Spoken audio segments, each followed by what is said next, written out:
नमस्कार दोस्तों, स्वागत है आपका पंख क्लासेस में। कभी धरती पर सोने की चिड़िया कहा जाने वाला भारत अपनी समृद्धि, वैभव और संस्कृति के लिए विश्व प्रसिद्ध था और इस वैभव का सबसे सुंदर प्रतीक थे स्वर्ण सिक्के। ये कहानी है उन चमकते सिक्कों की जिन्होंने न केवल भारत की अर्थव्यवस्था बल्कि उसके गौरव का इतिहास भी लिखा। भारत में स्वर्ण मुद्राओं का अध्याय शुरू हुआ हिंद यवनों यानी कि इंडो ग्रीक्स के समय। ये थे वह शासक जिन्होंने पहली बार सोने के सिक्कों को भारतीय धरती पर चलन में लाया। उनके सिक्कों पर एक और यूनानी लिपि और दूसरी ओर भारतीय देवी देवताओं की छवियां उकेरी गई। यह था संस्कृति का पहला मेल जब पश्चिम और पूर्व की कलाएं एक सिक्के पर एकत्र आई।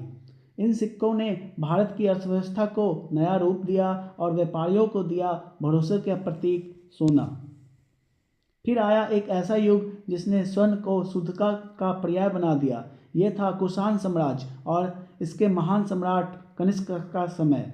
कनिष्क ने न केवल सबसे शुद्ध सोने के सिक्के जारी किए बल्कि उन सिक्कों पर बुद्ध, शिव और अग्नि जैसे देवताओं के चित्र अंकित किए। ये सिक्के न केवल व्यापार का माध्यम थे बल्कि धर्म और संस्कृति के दूत भी थे। कनिष्क के सिक्के सोने के नहीं श्रद्धा के बने थे। और फिर आया वह युग जिसे इतिहास ने स्वर्ण युग कहा, गुप्त वंश। वो काल जहां भारत ने धन, कला और संस्कृति में शिखर छुआ। सम्राट समुद्रगुप्त और चंद्रगुप्त द्वितीय के शासन में स्वर्ण मुद्राएं केवल मुद्रा न रही, वो बन गई भारतीय गौरव का प्रतीक। इन सिक्कों पर शासक की वीर मुद्रा, वीणा और विजय दृश्य अंकित होते थे।